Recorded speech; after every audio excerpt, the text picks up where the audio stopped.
Good morning. Good morning. Good Monday morning. The way you shouted at me already. I did not shout at you.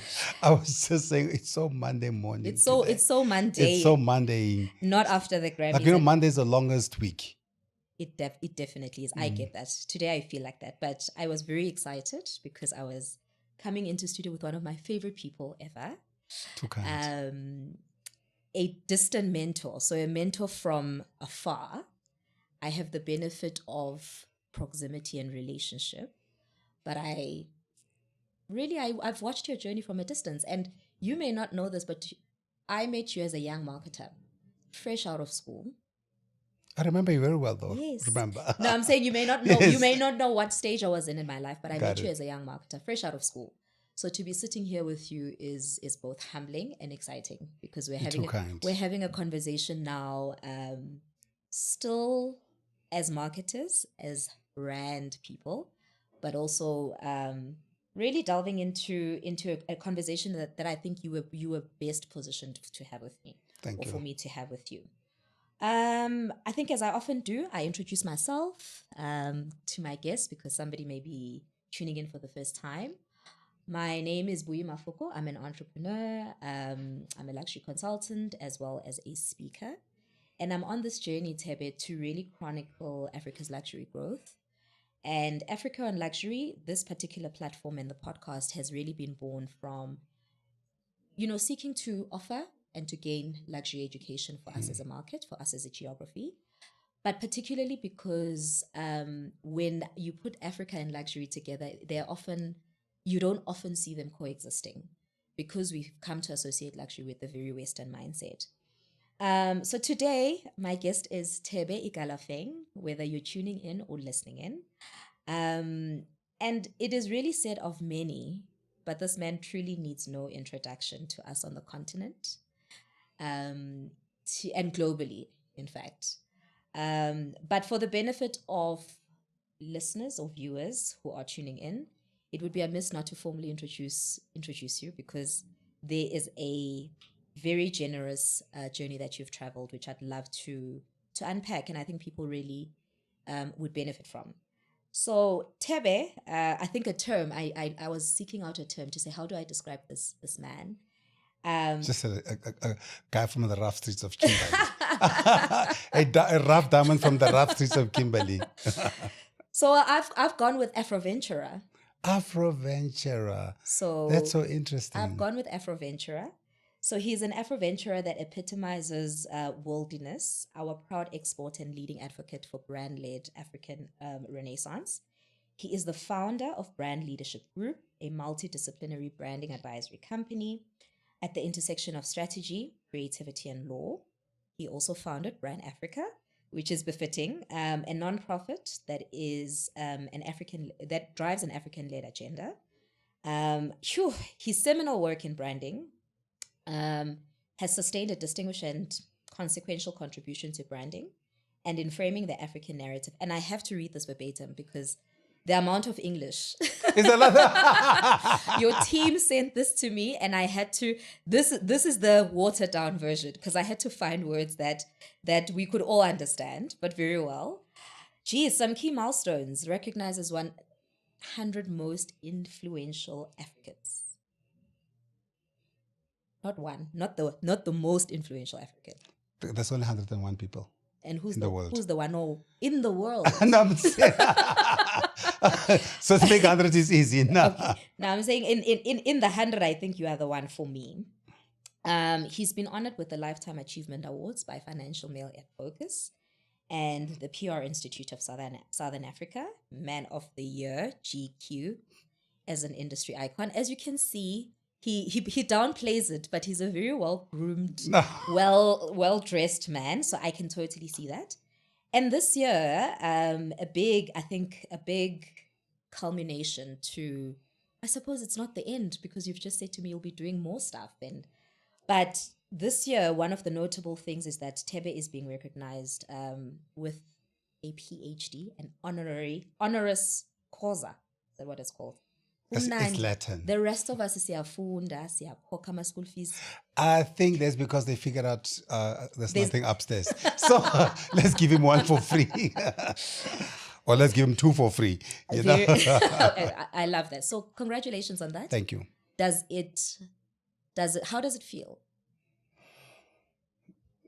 It's still crazy, right? I think it's still crazy. I mean, because at the end of the day, as you know, most of people know me, I'm just an ordinary person, an ordinary kid from Kimberley. Has come to Johannesburg to work hard. A chill guy. Just constantly working, have fun, relax, and I think I'm relatable. Well, I know I'm relatable. I'm an ordinary guy. So so all this is always humbling, but of course, it's humbling as well as an interesting honor. Because an honorary doctorate, I think normally we expect them when you're a bit older. When you're a bit older and when sort of your career is winding down. Mm-hmm. Mine is only winding up now because I'm really just getting started. I see that, and I think so maybe there's the fuel to get me. I was going to say get me on the road. Perhaps it's the thing that they're now setting you out. Right. So our conversation today is about branding. It's about luxury branding, and really, I want us to get into made in Africa luxury. And you and I are meeting at this intersection where I'm coming with this intrigue, really, with luxury as a sector, really seeking to understand it. And as I mentioned, this is a luxury education platform. And we're meeting at the intersection where you come with this brand knowledge and strength. And I know because you really have traveled from Cape to Cairo. I know you've done big things, the Kilimanjaros, I don't know where you get the time. I still see you doing Westcliff stairs. I tried this week. It was torture. It was absolute torture because I hadn't been I'm not as fit as I used to be, so I hadn't been at the stairs working out for more than 3 years. Been on the plane working out suitcases and tickets. Strong arms. Very well. So let's get into it. I want to broach this topic by asking, what is luxury to you? And I leave it open-ended because that's where I want us to enter the store of this conversation. What is luxury to you? I think to me, such a difficult question so early in the morning, boy. But to me, if you narrow it down to the things we do, the things we eat, the things we participate in. So luxury to me, it's really an authentic expression of the highest order. It is us and it is you celebrating what you have and how you do things. To me, that's luxury. So luxury is choice. It's choice. Luxury is choice more than anything else. It is not it's not a price. It is not a standard. It is not a quality. It is really how you elevate what matters to you. I appreciate that so much because you're really challenging what the definition of luxury is. I don't know what they say in textbooks. So luxury is it remains an elusive concept, and Very.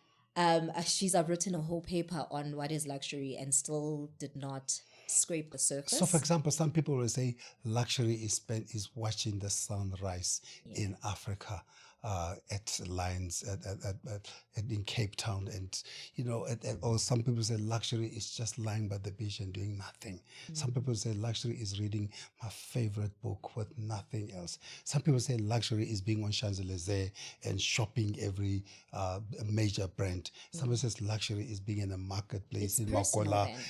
So luxury, it's personal. It's personal and it's choice. And it's a choice. So because you're the one who ascribe what luxury means to you. And that's why I'm saying that it's a choice.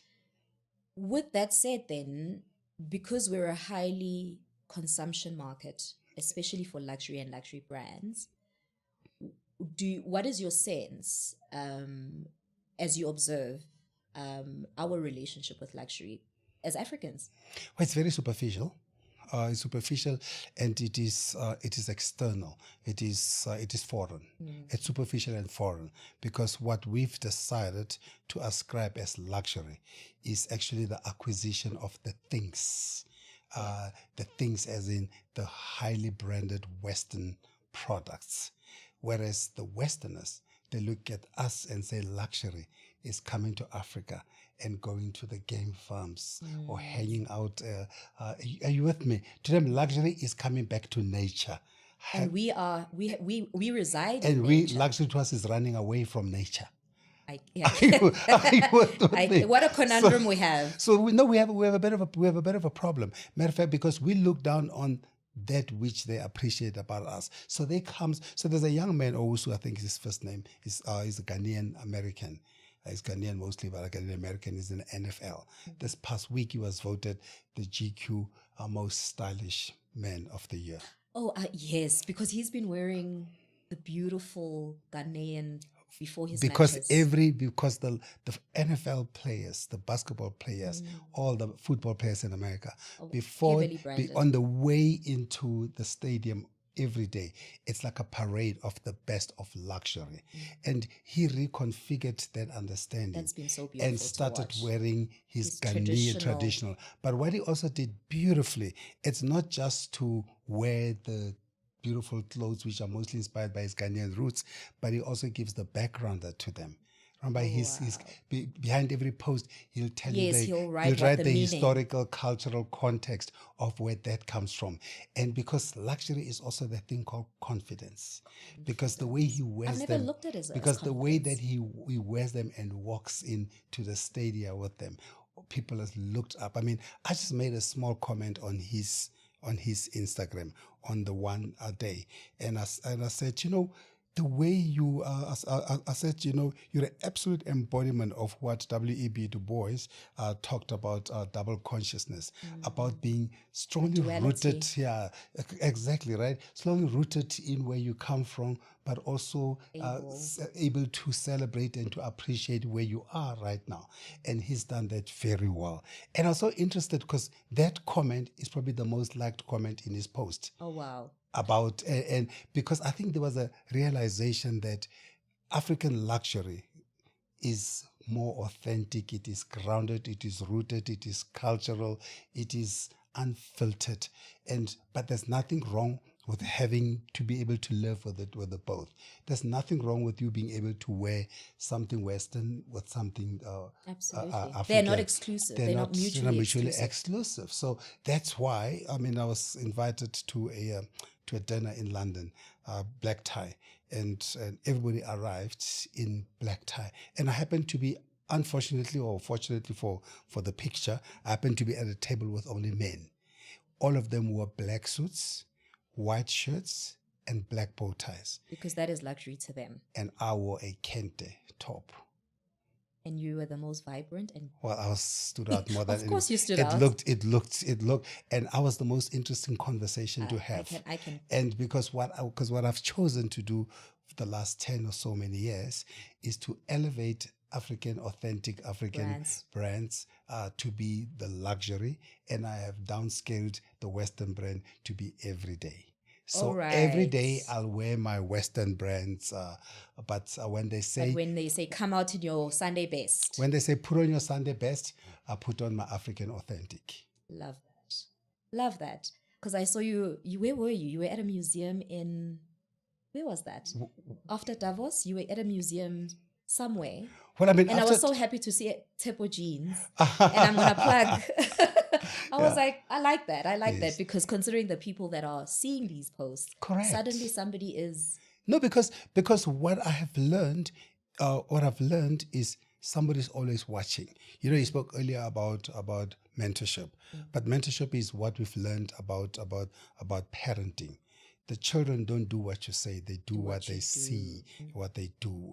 So it's a mentorship. It is also about influence. Influence is not about telling people, and that's why if you look at generally when I write about things, even as small as posts on Instagram, I never ever say we must do this, you must do this. It's nice. I never say that. I just say what I see, how I feel, and I move on. Then those who read will deduce what matters. What this means to them. Their own interpretation. Their own interpretation of it. So let's. And that's luxury. That's luxury. Absolutely. You're introducing such new terms that, and this is what I love about these conversations. You spoke about choice. you spoke about the duality, and you spoke about and self, because I think we were tweaking, we were just now speaking about how brands, the Western ones anyway, are distancing us from ourselves. Correct. The proximity, whereas Africa as a spirit, as a place, is very personal but community but close. Right. It's the closeness. Yes. So I mean, when we speak about African luxury as a concept, and from a brand perspective, what are you know, can African luxury be branded? Can it be, have you seen it branded well? Because I want anyone that's watching or listening in that either has an existing brand or has plans to launch a brand or service in Africa or purely African, and to just get some nuggets in terms of branding nuggets from you. I mean, lucky for you, you've got two great examples in South Africa, for example. You've got Maxhosa, which is inspired by the cultural practices of Maxhosa, the initiation of men. When the men come back from initiation, they're wearing those knitted shirts. So what Laduma did is to take that and reinterpret it into an everyday wear. And in a way reconnects us to the culture of Amaxhosa. And that is one of the most celebrated global African knitwear brands. So of course, as an example of African brands can be globalized. Then you've got my namesake friend, my township sake, my everything sake, Thebe Makuku, who is the first African to win the Louis Vuitton prize. Not for Africa, the LVMH prize, global. And if you look at how he tells his stories and how he designs and what he designs, I mean, there's two interesting stories lately that he's done. One, you've got the heritage dresses and the heirloom shirts, and then you've got the heirlooms. Beautiful. And the heirloom is so interesting because it also plays on two things. It plays on how we're growing up, you know, those pictures that we all, our parents had. That we all had at the top, framed somewhere. Somewhere, right? And but that are also so nostalgic and so historic. And he's used that and supplemented that on top of of a Western shirt and design, if you will, and dresses. So you've got two examples, and the heirlooms, of course, the heritage are the 9 South African cultures, and which are selling very well. You know, I said to him, oh my goodness, Thebe, I was in Ghana, and there was an entire floor with the 9 dresses. I said, it is so beautiful to see. I said, you have taken out the 9 South African cultures, exported them out to Ghana. Now somebody wears that in Ghana, where a woman wears that, creates a conversation. Because somebody will say, boy, that's a beautiful dress. Where is it from? It's an opportunity to tell an African luxury story. And Thebe's clothes, as you know, you find them at Bergdorf in New York.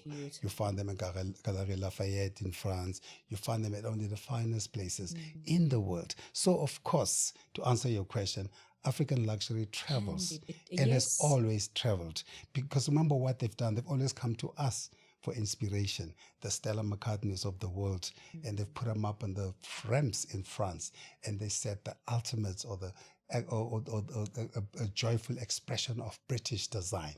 But it's all African made. You look at Vlisco out of the Netherlands. If you look at all the most beautiful African dresses and all those, using fabric from Vlisco, which is Netherlands, but Netherlands is inspired by Africa. So our excellence has always traveled.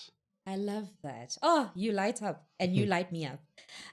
Let's talk then about, because there's your made in China. I mean, I remember at a certain point when I started to appreciate clothing or fashion, you know, I'd be interested in the made in. And I think for an extensive period, there were a lot of things made from many different places, but I've rarely seen, if ever at that point, made in Africa.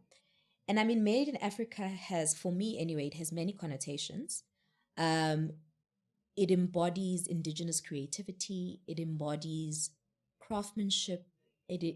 There's a resiliency to it. Just hearing made in Africa, it's spirited. What for you from a branding perspective, and I'm wondering whether in your work, this is something that you do as you consult and you represent Africa so, globally. Are there conversations happening Of course, they about happen all the time because made in Africa or anything Africa represents provenance and confidence. So you know exactly where it comes from.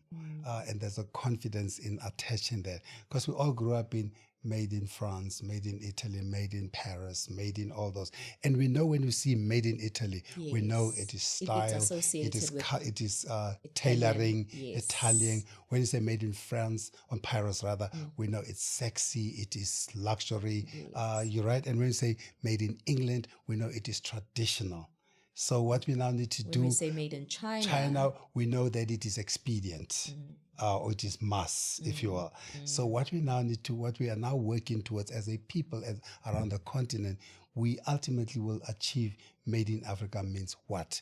And perhaps made in Africa means, some of the things you've said, whether it is grounded, whether it is authentic, whether it is culturally rich, or whether it is, all the words we use, whether it is sustainable. So there's so many things. What we need to do is, with time, we need to arrive at what does made in Africa mean? But now collectively, as we are doing things, whether it's a Thebe or Kenneth Inze in Nigeria, or Motions in Rwanda, or across or 1957 in Ghana, or across the continent. As we all co-creating and adding to this narrative, ultimately we'll be able to draw the common thread of what does actually made in Africa mean. Like a signature. So what is our signature? What do we mean? When somebody says made in Africa, what are they buying? Because we want to transcend. We want to transcend craft. Because when you say made in Africa, most people are thinking, crafts, beads. Markets, beads, cheap. All those. So now we need to elevate what made in Africa means beyond the cost of the thing, and beyond where you find it, and beyond what it looks like, to actually what it means. Because there's your organizations. I know Italy has your Comité Colbert, France, or rather England has Walpole, and these are all organizations that are really, Britishness and British luxury, as you're saying, have found a standard, very elevated standard, that clearly for them sets a standard to the world and sets the tone for what British luxury is and how it's distinguished from Italian luxury, French, whatever, American. Yeah. So America's entrepreneurship. So America's never claimed to create luxury. America's always claimed to create convenience. And that's what America, convenience and access. That's what America does. Yeah. Access and convenience, I guess. And so we just need to find what we're about as well. What is it that we do and that what we sell? I think we will in time, because now we are gaining the confidence that we never had before. Yes. Because now we are more confident about you dressing up the way you are and not feeling that you are less, or me dressing up as I am in a 1957 top, and not feeling that, oh my God, they're going to say that I can't afford an expensive suit. Right. So now we're thinking, but this is the most expensive way to express myself, because it is more authentic, because there's a story. This top is by 1957, and 1957 is in Ghana, and 1957 is the year that they achieved their independence, the first sub-Saharan African country. So the top has got a story. A story behind it. A story behind and just... that's the richness, right, of us as a people. Correct. So perhaps it's storytelling. It's story. We tell beautiful stories. We just we're not confident in our stories. And that's why the saddest part about us, and we spoke earlier about writing and all those, saddest part about us is we don't write our stories. Yeah. And everybody else writes stories about us. And we always try and challenge them, but that's not the right story. The only way to challenge the African narrative is to create and own the narrative ourselves, and that document. To document, and that narrative will transcend and translate and permeate everything else we do. So right now, the reason we don't have the confidence in made in Africa is because the storytellers are not African. I think it's Miriam Makeba. He says, how can you expect the people who came to colonize you to tell a good story about you? Absolutely. So the you perception with me? Already would they already create, because the perception they've created already is that you are subservient. Correct. So your brand will be subservient, your story will be subservient. So what It's we a need to do, recolonization. right? Yeah. Yeah, you know, I think Ali Mazrui from Kenya said, Africa consumes what it doesn't produce and produces what it doesn't consume. So you see, that's where our problems lie. Our problems lie is we need to get back to the source, need to get back to the resource, and we need to retell our story. And I'm seeing that increasingly now, and not because perhaps sustainability has brought the conversation to the fore. So global conglomerates in luxury and every other sector, organizations, corporates are being challenged with their practices. And suddenly they're like, where do we go? So I think Africa is, we speak about cultural appropriation. I suppose we are most susceptible to even becoming the sustainability, being appropriated from a sustainability perspective, because as you said, we're in nature, we're immersed in nature, we are nature. What are some, and I'm pleased to hear, thank you for that, I'm pleased to hear that there is work that is happening and that has begun from a Made in Africa, because I think it's a powerful commodity that we really, if we get it right, could really shift perspectives that you speak about that are historical or subservient or less standard, lower standards. I mean, if you look at, let me just tell one more anecdote around that. If you look at Maxhosa, the brand, I remember when we started working with Maxhosa, it was called Maxhosa by Laduma. Correct, yeah. If you remember. And then part of one of the changes that we introduced to the brand, we said, let's take out Laduma, not because we don't love Laduma, we think Laduma is incredible designer, but let's give the brand a bit more provenance rather, and let's give it a home, and let's say Maxhosa Africa. Yes. Because in essence, we're trying to explain, if somebody says, La Maxhosa kuphi? Maxhosa se Africa. Oh, okay. So because Maxhosa are royalty. Yes. And the knitwear is a knitwear of royals and kings and queens. And the colors. So the colors and the richness of Africa. So, and I think, and I stand to be corrected, but I'm very happy to stand on that platform to say, when we switch from Maxhosa by Laduma to Maxhosa Africa, the brand exploded.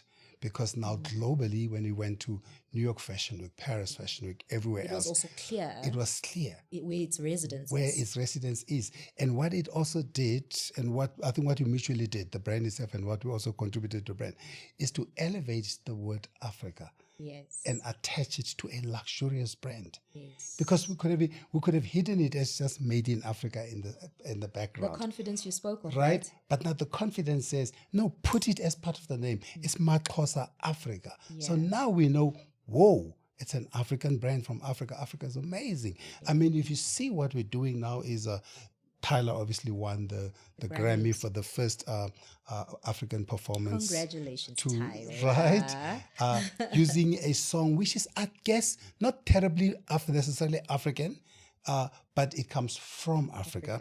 Which shows that Africa can create for the world, if you will, right? Oh, that's exceptional. If you look at Amapiano, which is played everywhere in the world, people dance to Amapiano everywhere, comes from here, because we are now reclaiming our status and our authority as the architects of standards and culture in the world. And happy to own it. Oh, we are owning it now. I think, your Tylers, your Maxhosas, your Thebe Makugus, as you're mentioning them.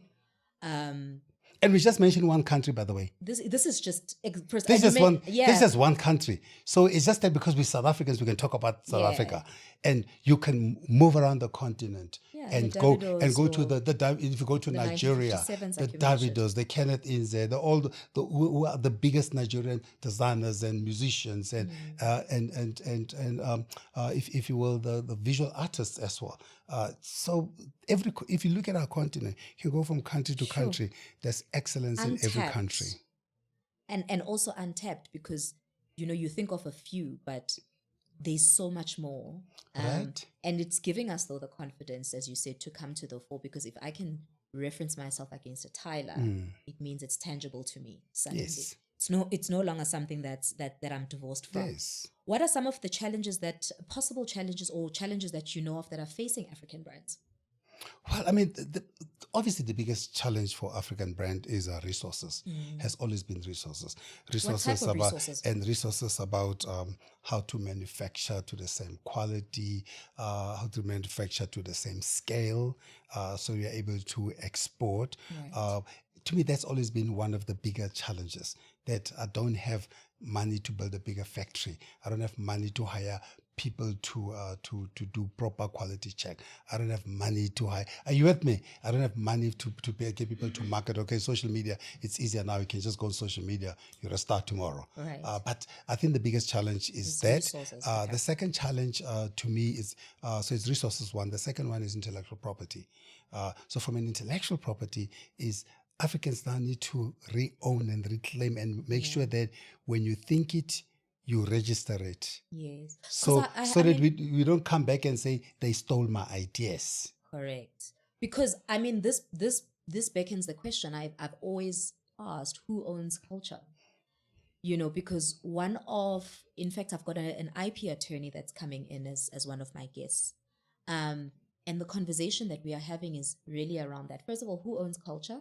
Because once you go intellectual property or copywriting, there are certain things that your concept or your idea must prove before it can be registered. So, and because we lead with our culture, there's that gray area, and I'm really looking to unpack it with her, because can Maxhosa, as a Xhosa man, claim to own culture? Because I mean, it's been a beautiful revelation of what he's done, and a very clear strategy, which we fully endorse and love. But on one silly day, you don't want a crazy person to challenge that and say, but who decided that you are now the spokesperson of all the Xhosa people? Well, I mean, I'm referencing that silly example, but from an IP perspective, where are we sitting? Well, IP is interesting. I started my IP firm towards the end of last year, because and the reason I started my IP firm was not because my master's is in IP, but because I wanted to begin the journey now from the other side of it. Because the one side is the brand creative, and the other side is the ownership of the creative. Okay. So, because that's what IP is. IP is owning the idea, and creative is coming up with the idea. So, and the idea is the central part. So now, who owns culture? So if you go, let's use an example, local example, Esther Matlangu. Everybody in Kwandebele paints like that, or similar to that. That's a really good example. Who owns IP is the one who takes it to the market first. So that's the simplest example of who owns the IP. That's the first, or the first basic level. So it's not who came up with the idea first. Is who registered the idea first. That distinguishes it. So that's the one part from the legal part. But you could also say from a common law part is who popularized it first. So because there's two sides to it. There's common law and there's legal, and there's the law, the basic law. And the basic law is register it, you own it. But if you do nothing with it, you've registered it, your idea. But common law says, but everybody knows it's Thebe's idea. Yes. For example. Yes, all right. So that's the common law, right? Like the common man in the street, if you ask them, they'll be able to associate it with a Thebe. For example. Yes, it's clear. So, it's clear in everyone's mind. It's clear. If you remember the McDonald's story in 1996 in South Africa, when McDonald's came to South Africa, and they realized that there is another brand called McDonald's selling burgers in the middle of Joburg. Oh, that was existing. And the guys in Joburg says, you can't bring McDonald's here because I already exist. And they did research, and they asked the common man in the street, if I say McDonald's, which one do you know? They're like, hey, the one from America. They never even knew about this one because there's one shop somewhere else.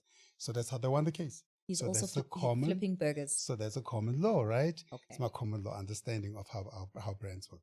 So who owns culture? We all own the culture. We all own the culture. The difference is if you want to commercialize the culture, as is the case of Amaxhosa, is then you have to add something to differentiate it.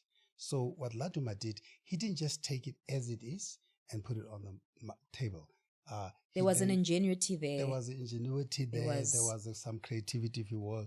There was a reconfiguration of how and the reinterpretation of how you consume the Amaxhosa culture that made it distinctive, which is the most important part, right? I heard that word in class when I was doing my IP module. Yeah. There must be distinguishing Correct. They factors. made it distinctive. Okay. And in the Esther Matlangu case, I said to her, "Yo, Mama, what makes your work so interesting and so distinctive?" I asked her the question, and she said, "Amtanami, there's nothing special about my work. I'm a typical Ndebele woman who was taught as a young girl how to decorate her home and make it beautiful for her family." So what happened with Esther? The French came to South Africa, 1991 or so, I can't remember. They discovered this woman. They took her work to an international art gallery in France or something of that nature. It was something new. And then it was something new. Distinct. And that exposure led to a BMW saying, "Can you put it on the car?" Which is now during the art fair. It was one of my, yeah. This art fair now in South Africa in February. In Cape Town. You can see it. And they said, and all of a sudden there was a notoriety or association of the culture with her. So what she is, she doesn't own the. She's a custodian. She is a custodian, but she's a champion. She is the embodiment of what Ndebele culture means. So yes, for that she gets the more benefits of all those. Yeah. Okay. That was when it clarified it for me when you brought up Mama Esther, as a reference point. I mean, we touched a little bit on the power of storytelling, when it comes to Africa and African branding. What are some of the practical, in owning the story? Because when you mention that, you're on a journey of, when we spoke about Made in Africa, there's work has begun on really teasing out what it is for us as Africans that we will go to the world with, to say this is what shapes or defines our branding style or luxury. What is the implication of the geographical? Because Africa is very diverse, internally diverse. Geographically, are you seeing, or do you know, because there's Made in Africa as a blanket concept that we could adopt. However, they could be made in SA, made in, is there a unity or a disparity that you're seeing there? Well, I think we're still on a journey. Remember, the difference between made in Italy, made in France or Paris, made in England, is we're talking small countries. We're talking countries which individually are not even 10% of Africa. So whereas Africa is a continent, is a collective continent, right, with 54 countries, which are all different and all at different levels of development. So it is impossible to say that made in Africa as it is now means XYZ. That's what I'm saying. In time, when we start looking at the different examples that come from Africa, when we start looking at the work from Rwanda, the work from Nigeria, the work from Kenya, the work from South Africa, the work from Benin, from everywhere else, when we start looking at that work, in time we will begin to tease out the commonality. And are you with me? I'm with because you. Part of the beauty of the continent and the diversity of the continent is the diversity of the stories. It's the diversity of the storytelling. If you look at how we tell, what makes our biggest stories in South Africa is not necessarily what makes the biggest stories in Ghana, Nigeria, Rwanda, everybody else. I think over time we'll get there. So I think but uniqueness. For now, what we need to do is we need to regain the confidence and the belief in our countries, to love where we come from and to celebrate what makes us authentic and to tell that story on the highest stages. We do that. Fela Kuti, I think it's Fela Kuti, they asked him, "Why have you named your children Yoruba names?" They said, "Couldn't you call them like other people, David, Michael, David, John, whatever, are you with me?" Yeah. And he said, Christian names. Yeah, right. Christian names. I don't know which Christian is it. No. And he said, I was very intentional and deliberate. He says, because my children will not necessarily all grow up and live in Nigeria. Some will go live in America, some will live in England, some will live stay in the continent. Right. He says, but I want to make sure that wherever they win and they do well and they achieve things, they must glorify the name of Nigeria. He says, because when they're they embassies, right? essentially. They become embassies of Nigeria wherever they are. Correct. And so that's why it's so important to know your story well. And to embrace it, and take it with you on the world. Take it on this journey with you. I love that. And I think we're winding up. And as we wind up, it's therefore plausible for us to have the coexistence, we spoke about duality earlier, of a made in Ghana, made in Nigeria, made in SA, but have the collective identity of made in Africa. Yes. It is our prerogative to own it as an identity. Yes. If we can win the most important battle is the confidence in Africa. And what Fela Kuti again said, he says, I must identify with Africa, then I'll have an identity. So if we can collectively, slowla, as my little one would say, slowla, not slower, slowla. So if we can embrace and own the collective continent Africa, then anything that comes from anywhere in Africa will be equally desired and equally appreciated. So the battle is harder if we're thinking we're gonna deal with this in a micro way. Country by country. But it is important to build the greater Africa. We have to go country by country. But to build Africa, we must all believe in Africa. So it's a macro journey that we have to travel constantly. So understanding that South Africa is a part of Africa.